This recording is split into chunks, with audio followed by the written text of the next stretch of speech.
बाबा साहब की अगर हम लोग बात करें और उनका जीवन काल देखें तो उन्होंने भी काफ़ी संघर्ष रहा है, लेकिन उनका संघर्ष रहा कि उन्हें उस टाइम पे जो जाति भेद होता था, निचली जाति, ऊंची जाति, छुआछूत, इन सब के कारण वो पढ़ाई नहीं कर पाए और जिस तरीके से संघर्ष के बाद उन्होंने पढ़ाई की और इस लेवल तक पहुँचे कि आज हम सब उन्हें बाबा साहब कह रहे हैं। सरकार से तो यही मांगे कि मतलब इतना साल हो गया जो रोड पर हम लोग रह रहे हैं, सरकार को आज तक दिखा ही नहीं कि कितनी परेशानियों से लोग रह रहे हैं।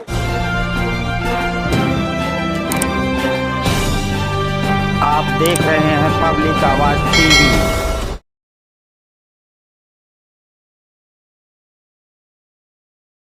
क्या नाम है, पहले आप अपना परिचय दीजिए। मेरा नाम सिमरन है और मैं गाड़िया लोहार समाज से हूँ। जैसे आपने कहा कि आप गाड़िया लोहार समाज से हैं, जो एक घुमंतु समाज है, तो गाड़िया लोहार वही गाड़िया लोहार जो महानगरों में कहीं ना कहीं जो रोड के किनारे बस जाते हैं, झुग्गी झोपड़ी डाल लेते हैं, फिर लोहार का काम करते हैं, वही गाड़िया लोहार। हाँ जी, आपने देखा होगा पार्कों के किनारे, रोड की पटरियों के किनारे जो लोहा बेचने वाला समाज है, वही गाड़िया लोहार समाज है।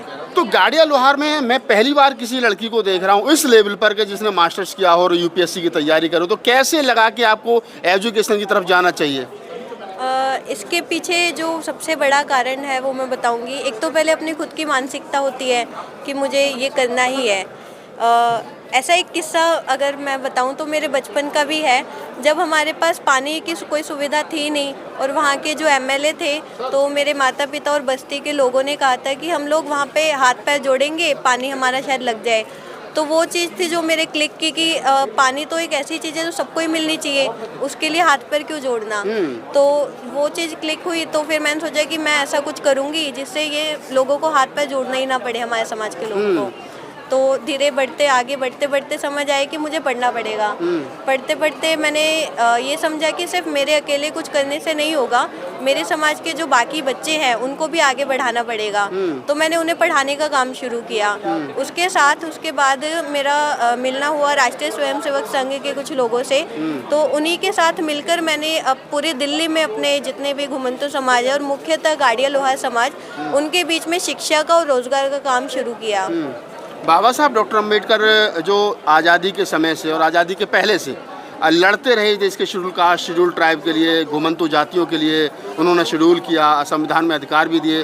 उसके बावजूद भी आज भी जो घुमंतु समाज है वो बस नहीं पा रहा है, वो पढ़ नहीं पा रहा है, आगे बढ़ नहीं पा रहा है, आधार कार्ड नहीं है, प्रॉपर कागज़ नहीं है। कैसे आप उनकी लड़ाई लड़ पाएंगे? बाबा साहब की अगर हम लोग बात करें और उनका जीवन काल देखें तो उन्होंने भी काफ़ी संघर्ष रहा है, लेकिन उनका संघर्ष रहा कि उन्हें उस टाइम पे जो जाति भेद होता था, निचली जाति, ऊंची जाति, छुआछूत, इन सब के कारण वो पढ़ाई नहीं कर पाए और जिस तरीके से संघर्ष के बाद उन्होंने पढ़ाई की और इस लेवल तक पहुँचे कि आज हम सब उन्हें बाबा साहब कह रहे हैं। तो मतलब उन्होंने भी जब ये SC ST की बात की थी तो वो उस समय के कारण की थी जिस समय ये भेदभाव हो रहा था। लेकिन आज हम लोग अगर इसकी बात करें तो किसी जाति के नाम पे दे देना कोटा, या फिर उनका भी कहना था कि 10 साल तक हम सिर्फ इसको देखें, अगर ये सफल होता है तो इन लोगों को दोबारा कोटा ना मिले। कौन से वाला था 10 साल वाला आरक्षण, अगर आपको जानकारी हो तो? SC ST वाला। कौन सा, राजनीतिक आरक्षण या नौकरियों वाला आरक्षण? 10 साल का कौन सा था?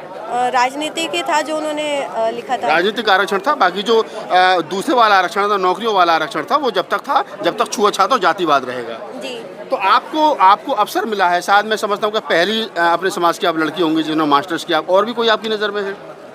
मास्टर्स तो शायद मैंने ही किया, लेकिन हमारे समाज के और भी बच्चे हैं, लड़के हैं जो अच्छा पढ़ रही हैं। एक लड़की ने MCA किया है, एक लड़का CDS की तैयारी कर रहा है और मतलब एक लड़का है जो खुद SSC की तैयारी करवाता है। और ऐसे ही हमारे समाज में एक लड़की है जो अपने सारा दिल्ली में डॉक्यूमेंटेशन का काम देखती है, तो जैसे जैसे हो पाता है वो करती है। इसमें कितनी सच्चाई है? कहा जाता है कि जो गाड़िया लोहार हैं, जो जिस जाति से आप आते हैं, उनकी कुछ कस्में थी, उन्होंने कहा कि हम जब तक लौट करके अपने घर नहीं जाएंगे जब तक के कुछ ऐसी रूमर हैं, कितनी सच्चाई है उन्होंने? ये रूमर नहीं है, इसका शिलालेख भी एक चित्तौड़ में आपको मिल जाएगा। सफ़ेद रंग के शिलालेख पे ये लिखा हुआ है उनकी जो 5 कस्में थी। जो पहली थी कि उस दुर्ग पर नहीं चढ़ेंगे, वो जो चित्तौड़ का किला जहाँ पर है, स्थायी घर नहीं बनाएंगे, जिसके नाते हम लोग देखते हैं ना कि आज रोड पर सारे लोग रह रहे हैं, वो उसी कसम के नाते हैं। और दीपक नहीं जलाएंगे या फिर खाट पर नहीं सोएंगे, क्योंकि उस टाइम पे कुएं होते थे तो पानी खींचने के लिए रस्सी होती थी, वो रस्सी ही नहीं रखेंगे। तो ऐसी कुछ कठोर कस्में थी जो आज तक वो लोग निभाते आ रहे हैं। क्यों निभा रहे हैं? क्या इसके पीछे की वजह क्या है? इसके पीछे की वजह है अपनी जो स्वामी भक्ति कह लीजिए, राष्ट्र प्रेम कह लीजिए, या फिर अपना स्वाभिमान कह लीजिए कि हम मुगलों के आगे हम लोग झुकेंगे नहीं। उसके मतलब बदले में भले ही हमें घास की रोटी भी क्यों ना खानी पड़े। तो ये सारा मतलब यही कारण है। घुमंतु जातियों की आप एक प्रमुख जाति हैं, और भी बहुत सारी जातियाँ, नट हैं और जो खेल तमाशा दिखाने कठपुतली वाले, वो तमाम घुमंतु जातियाँ हैं। अब क्या सरकार से डिमांड है, क्या होना चाहिए? आपको बसाया जाना चाहिए, आपके सारे डॉक्यूमेंट्स बनने चाहिए, एजुकेशन का स्तर जो है वो बेहतर, उसके लिए बेहतरी के लिए काम करने चाहिए। बिल्कुल, सरकार से तो यही मांग है कि मतलब इतना साल हो गया जो रोड पर हम लोग रह रहे हैं, सरकार को आज तक दिखा ही नहीं कि कितनी परेशानियों से लोग रह रहे हैं। मतलब हमें प्रधानमंत्री आवास योजना है, अपना सीएम आवास योजना है, लेकिन उसमें रजिस्ट्रेशन कैसे करें, डॉक्यूमेंट तो है ही नहीं। तो सरकार को जब पता है कि ये लोग ऐसे हैं तो कभी पूछे तो उनसे वजह कि ऐसे क्यों रह रहे हैं। आपने जैसा बताया कि आपकी जो कस्में थीं गाड़िया लोहारों की, वो मुगलों के खिलाफ थी। मुगल, जब तक मुगल नहीं जाएंगे तब तक हम ये कसम खाएंगे, गुलाम नहीं होंगे। अब तो मुगल चले गए, देश आज़ाद हो गया, तो आपको नहीं लगता कि मूल धारा में शामिल होना चाहिए? समानता, बंधुता, जो सपना डॉक्टर अम्बेडकर ने देखा था कि जाति विहीन समाज बने, समता मूलक समाज बने, तो उस समाज का हिस्सा गाड़िया लोहार को भी होना चाहिए। ऐसा कहा जाता है कि अगर 21 दिन तक हम कोई काम लगातार करें ना तो वो हमारी आदत बन जाती है। तो 500 वर्ष तक इन लोगों का संघर्ष क्या चलन में नहीं आ गया? तो वो चीज़ दिमाग से निकालना कि मुख्य धारा भी कुछ होती है, आज का समय के साथ चलना भी कुछ होता है, उसमें समय लगेगा, जो अपने से हमें आने में टाइम लगेगा। लेकिन कोई अगर हाथ पकड़कर चलने वाला, सिखाने वाला हो तो हम लोग शायद इस तरफ वो तेज़ी से आगे बढ़ पाए। बाकी हम लोग तो कोशिश कर ही रहे हैं। तो आपको दिल्ली में कितनी संख्या लगभग गाड़िया लोहारों की है? दिल्ली में गाड़िया लोहारों की लगभग 7,000 संख्या है और कुल 115 बस्तियां हैं। 115 बस्तियों में 7,000 गाड़िया लोहार के लोग जो वो रहते हैं, परिवार टोटल मिलाकर कोई आबादी है। एजुकेशन लेवल अभी आप कहाँ तक देख पा रहे हैं? एजुकेशन लेवल की अगर हम परसेंट में बात करें तो वो 2% ही होगा। मतलब जो भी बच्चे पढ़ रहे हैं इस कालखंड में जो बच्चे हैं सिर्फ वही पढ़ रहे हैं। इससे पहले के बच्चे वो सब अपने काम में जैसा आपने कहा कि डॉक्यूमेंट्स पूरे नहीं है, तो आधार कार्ड नहीं है, पैन कार्ड नहीं है, तो आप मोबाइल नंबर, गाड़ियाँ में देखा गाड़िया लोहार के बहुत सारे बच्चे मोटरसाइकिल पर चलते हैं, तो वो सारी सुविधाएं फिर कैसे आप ले पाते हैं? सर ये जो डॉक्यूमेंट्स है ये कुछ पहले बन गए, जैसे मैंने बताया टीकाकरण का कार्ड, उसके लिए तो कुछ दिखाना नहीं पड़ता, आपका जन्म हुआ है वो बन जाता है, उसके आधार पर काफ़ी सारी चीज़ें।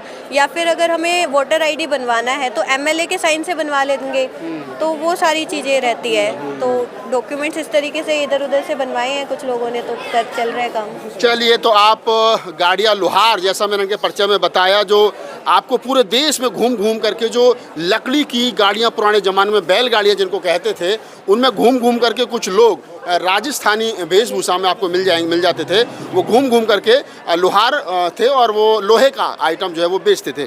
उन्हीं में आप सोनम हैं जो गाड़िया लोहार समाज से आती हैं और एमए किया है उन्होंने। तो मेरी एक अंदर से जिज्ञासा हुई कि इस बेटी से बात की जाए ताकि समाज को एक मैसेज जाए कि वो समाज जो हाशिए पर था, जिसको आगे लाने का सपना डॉक्टर अम्बेडकर ने देखा था और कहा था कि वो समाज जो हाशिए पर रह गया उसको मुख्य धारा में शामिल करना चाहिए, उस समाज की बेटी ने एमए किया और